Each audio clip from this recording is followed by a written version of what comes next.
Good morning বন্ধুরা, সবাই কেমন আছেন? আশা করছি ভালো আছেন। আমিও অনেক ভালো আছি। এখন সকাল 7টা বাজে আর আমি পৌঁছে গিয়েছি শিয়ালদা রেল স্টেশনে। থাম্বনেলটা দেখে আপনারা নিশ্চয়ই বুঝতে পেরেছেন আজ কোথায় যাচ্ছি। আমি এখন শিয়ালদা স্টেশন থেকে হাওড়ায় যাওয়ার জন্য এখন বাস স্ট্যান্ডে যাচ্ছি। ভিডিওটি অবশ্যই শেষ পর্যন্ত দেখতে থাকবেন আর আমাদের চ্যানেলে যদি নতুন হয়ে থাকেন চ্যানেলটি সাবস্ক্রাইব করে আমাদের সাথে থাকবেন। এটি হলো বৃষ্টি ভেজা সকালে শিয়ালদা রেল স্টেশনের বাইরের দৃশ্য। একটু আগে বৃষ্টি হয়ে গেছে, খুব সুন্দর লাগছে পরিবেশটা। আর আমি এখন দাঁড়িয়ে আছি শিয়ালদা সাউথ সেন্টারের দিকে। তারপরেই আমি হাওড়া যাওয়ার বাসে উঠে পড়লাম। শিয়ালদা স্টেশন থেকে হাওড়ায় যাওয়ার প্রচুর আপনি বাস পেয়ে যাবেন, আর বাস আমাদের ছেড়েও দিয়েছে। হাওড়া থেকে হায়দ্রাবাদে যাওয়া পর্যন্ত সম্পূর্ণ জার্নি সব রকম ইনফরমেশান আপনাদের সাথে শেয়ার করব, তাই অবশ্যই ভিডিওটি শেষ পর্যন্ত দেখবেন। আমি এখন হাওড়া ব্রিজের উপর দিয়ে যাচ্ছি। এই হাওড়া ব্রিজের কাজ শুরু করা হয়েছিল 1935 সালে এবং 1943 সালে এটি জনসাধারণের জন্য খুলে দেওয়া হয়। 705 মিটার দৈর্ঘ্য সম্পন্ন এই ব্রিজটি হুগলি নদীর উপরে অবস্থিত এবং এর মাঝখানে কোনো সাপোর্ট দেওয়া নেই, অর্থাৎ এটি একটি ঝুলন্ত ব্রিজ। 1965 সালে বিশ্বকবি রবীন্দ্রনাথ ঠাকুরের নাম হিসাবে এই ব্রিজটির নাম দেওয়া হয় রবীন্দ্র সেতু। আমি এখন চলে গেছি হাওড়া রেল স্টেশনের সামনে। আর হাওড়া থেকে এখন এই সকাল 8:30টার সময় আমার Howrah to Secunderabad Falaknuma express train রয়েছে। ফালাকনামা এক্সপ্রেসের ট্রেন নাম্বার 12703। আর এটি কলকাতা থেকে হায়দ্রাবাদে যাওয়ার জন্য সবথেকে পপুলার ট্রেন। আজকের এই হাওড়া থেকে হায়দ্রাবাদ পর্যন্ত সম্পূর্ণ জার্নিটিতে অবশ্যই আপনাদের সাথে শেয়ার করব। সেই সঙ্গে আপনারা কোন ট্রেনে যেতে পারেন, কোন ট্রেনের টিকিট প্রাইস কী আছে, সব কিছু ইনফরমেশান আপনাদের সাথে শেয়ার করব, তাই ভিডিওটি অবশ্যই শেষ পর্যন্ত দেখবেন। আর আজ আমি একলা যাত্রা করছি, অর্থাৎ এটি আমরা একটু স্লো ট্রাভেল। আর এই দীর্ঘ 1600 কিলোমিটার জার্নিতে আমার সাথে থাকছেন আপনারা। তাহলে চলুন আজ আমার সাথে হাওড়া টু সেকেন্দ্রাবাদ। আমি এখন হাওড়া রেলওয়ে স্টেশনে নিউ কমপ্লেক্স দিয়ে স্টেশনের ভিতরে প্রবেশ করছি, কারণ এই নিউ কমপ্লেক্সের 21-22 এইসব স্টেশন থেকে ফালাকনামা ট্রেনটি প্রায় সময় দেয়। প্রবেশ করার সময় সিকিউরিটি চেকিংটা হয়ে গেল। আমি এখন হাওড়া স্টেশনের মধ্যে চলে এসেছি। ফালাকনামা এক্সপ্রেস 8:30টার সময় 21 নম্বর প্ল্যাটফর্ম থেকে ছাড়বে। চলুন, এখনও ট্রেন স্টেশনে এসে পৌঁছায়নি, 21 নম্বর প্ল্যাটফর্ম থেকে দেবে। এখন থেকে 21 নম্বর প্ল্যাটফর্মে গিয়ে দাঁড়াই। এই দেখতে পাচ্ছেন এগুলো হচ্ছে জেনারেল কম্পার্টমেন্টের জন্য লাইন দিয়ে রয়েছে। কত ভিড় দেখুন, এগুলো লাইন দিয়ে উঠতে হবে। যাই হোক, আগে খুব বিশৃঙ্খলাভাবে ওঠাউঠি করতো, এখন পুলিশ দাঁড়িয়ে আছে, হয়তো ভালোভাবে তুলবে। আমার সামনের দিকে আরও এগিয়ে যেতে হবে, কারণ আমি আজ স্লিপার রিজার্ভেশনে ট্রাভেল করব। আর আমাদের ট্রেন এখন ফালাকনামা এক্সপ্রেস স্টেশনের মধ্যে প্রবেশ করছে। কলকাতা থেকে হায়দ্রাবাদে যাওয়ার জন্য মূলত 4টি ট্রেন রয়েছে, তার মধ্যে ফালাকনামা এক্সপ্রেস একমাত্র যেটি হাওড়া স্টেশন থেকে ছাড়ে এবং বাকি 3টি শালিমার থেকে। আমি ভিডিওর শেষে সবকটা ট্রেন নিয়ে আলোচনা করব, কোন ট্রেনের কি টাইমিং রয়েছে, কি টিকিট প্রাইস আছে, সপ্তাহের কোন দিন কোন ট্রেন ছাড়ে। ভিডিওটি অবশ্যই শেষ পর্যন্ত দেখবেন। এখন আমি ট্রেনে উঠে গিয়েছি, চলুন আমার সিটটা খুঁজি এবং খুঁজে বসি, তারপরে আবার সব কিছু আপনাদের সাথে শেয়ার করব। এই হলো আমার সিট, আমার মিডল বার্থ পড়েছে। আমি যেহেতু তৎকাল টিকিট করেছিলাম তাই আমি সিট চুজ করতে পারিনি। খুব একটা বেশি ভিড় নেই সম্ভবত ট্রেনে, এখনও পর্যন্ত যা দেখতে পাচ্ছি ট্রেনে খুব একটা বেশি ভিড় নেই। আমি বসে পড়লাম, আর সিটে বসে আমার প্রথম কাজ যেটা হলো আমার শ্যুটা চেঞ্জ করে কোনো স্যান্ডেল পরে নেওয়া, যেটা খুব প্রয়োজনীয় জিনিস আমার মনে হয়।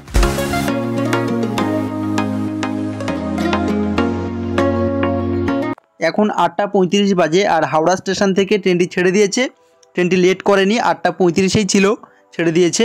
শেষ পর্যন্ত দেখব ট্রেন কতটা লেট থাকে, কি আমাদের ঠিক টাইমে সেকেন্দ্রাবাদে পৌঁছে দেয়, সব কিছু আপনাদের সাথে শেয়ার করব, তাই ভিডিওটি অবশ্যই শেষ পর্যন্ত দেখবেন। রাতে ব্যাগ ট্যাগ গুছাতে অনেক রাত হয়ে গিয়েছিল, তারপরে আবার ভোরবেলায় বের হতে হয়েছে, তাই রাতে ঘুমটা ঠিকঠাক হয়নি।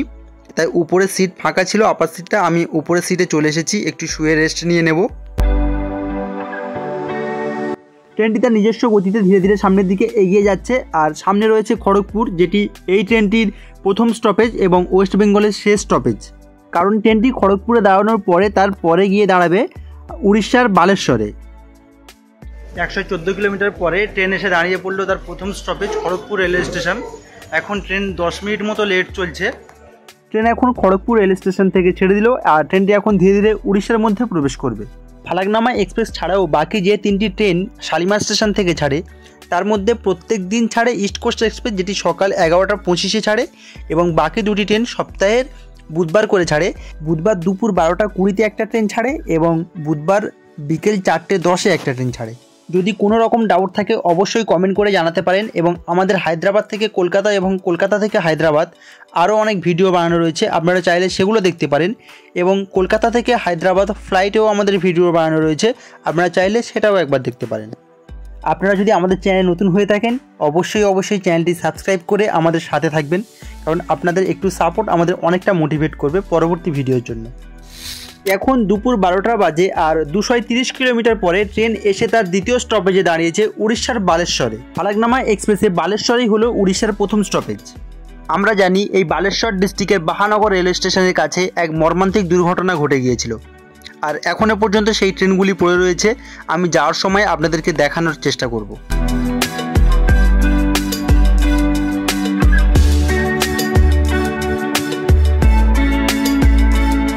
এখানেই দেখতে পাচ্ছেন সেই করমণ্ডল এক্সপ্রেসের দুর্ঘটনাগ্রস্ত ট্রেনগুলি এখনও পড়ে রয়েছে।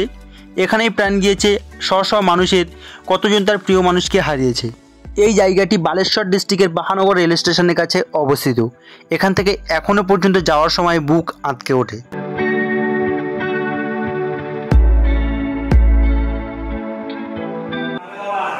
হাওড়া থেকে 456 কিলোমিটার আসার পরে ট্রেন এখন এসে দাঁড়িয়ে আছে উড়িষ্যার খুদ্রা রোড জংশন। এখানে ট্রেন প্রায় 20 মিনিট মতো দাঁড়াবে, আর এখন ট্রেন আধ ঘন্টা লেটে চলছে। খুদ্রা রোড জংশনের আগে ট্রেনটি বালেশ্বর স্টেশন পার হওয়ার পরে ভদ্রক, কটক, ভুবনেশ্বর এই স্টেশনগুলি পার হয়ে এসেছে। আর এই খুদ্রা রোড জংশন থেকে কিন্তু পুরী অনেকটা কাছাকাছি, এখান থেকে মাত্র 1.5 ঘন্টা পরে পুরী রেলওয়ে স্টেশন। আর পুরী যাওয়ার জন্য এখান থেকে রুটটা চেঞ্জ হয়ে যায়। সন্ধ্যা হয়ে গিয়েছে আর ট্রেন এখন ইচ্ছাপুরম রেল স্টেশন পার হয়ে গিয়েছে। আর ইচ্ছাপুরম রেল স্টেশনটি অন্ধ্রপ্রদেশ এবং উড়িষ্যার মধ্যে সীমারেখা বলতে পারেন, কারণ ইচ্ছাপুরম থেকে উড়িষ্যার শেষ এবং অন্ধ্রপ্রদেশের শুরু। ট্রেন এখন আমাদের অন্ধ্রপ্রদেশের পলাশা রেল স্টেশনের মধ্যে প্রবেশ করছে। 677 কিলোমিটার পরে ট্রেন এখন চলে এসেছে অন্ধ্রপ্রদেশের পলাশা রেলওয়ে স্টেশন। এখন ট্রেন মাত্র 20 মিনিট মতো লেট আছে। এই পলাশা রেল স্টেশনটি এই ট্রেনটির অন্ধ্রপ্রদেশের প্রথম স্টপেজ।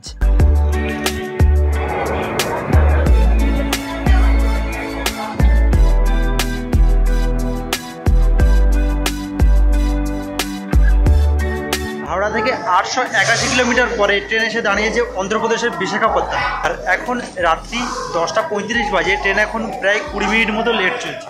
আপনারা যারা ভাইজ্যাগ ঘুরতে যাবেন বা ভাইজ্যাগ ঘুরতে গিয়েছেন, আপনারা জানেন ভাইজ্যাগ যাওয়ার জন্য এই বিশাখাপত্তনম রেল স্টেশনে নামতে হয়। এই স্টেশনে ট্রেন প্রায় 20 মিনিট মতো দাঁড়াবে। আর আমি এখান থেকে এখন ডিনারটা সেরে নেব, ডিনার সেরে নিয়ে ঘুমিয়ে পড়ব। তাই চলুন এখানেই গুড নাইট, দেখা হবে আবার কাল সকালবেলা। Good night Andhra Pradesh, good night বন্ধুরা। গুড মর্নিং বন্ধুরা, এখন সকাল প্রায় 9টা বাজে আর ট্রেন এখন প্রায় 2 ঘন্টা মতো লেট চলছে। ট্রেন অন্ধ্রপ্রদেশ পার করে এখন তেলেঙ্গানার মধ্যে প্রবেশ করেছে। 1433 কিলোমিটার পরে ট্রেন এসে দাঁড়িয়েছে নালগোন্ডা রেলওয়ে স্টেশন, যেটি সেকেন্দ্রাবাদের ঠিক আগে স্টপেজ। এরপরে ট্রেন ডাইরেক্ট গিয়ে সেকেন্দ্রাবাদে দাঁড়াবে। ট্রেন এখন প্রায় 2 ঘন্টা 25 মিনিট মতো লেট চলছে। ট্রেন এখন তার শেষ গন্তব্যস্থান সেকেন্দ্রাবাদের দিকে এগিয়ে যাচ্ছে। চলুন আমরা এখন যে 4টি ট্রেন নিয়ে আলোচনা করলাম তাদের কোন কোচের কি টিকিট প্রাইস রয়েছে এখন আমরা জেনে নেব।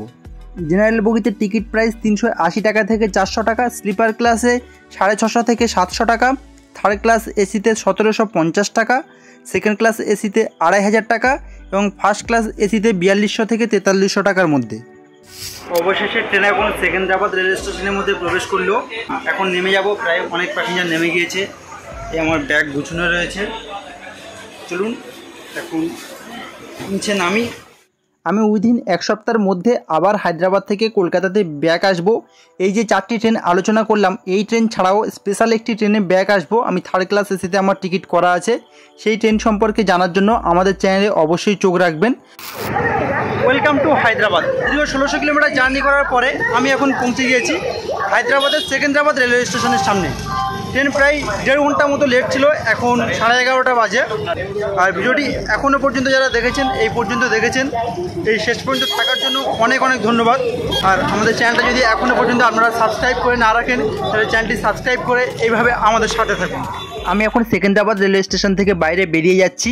ভিডিওটি কেমন লাগলো অবশ্যই কমেন্ট করে জানাবেন। আর যদি কিছু জানার থাকে অবশ্যই কমেন্ট করে জানাতে পারেন, আমি যথাযথ রিপ্লাই দেওয়ার চেষ্টা করব।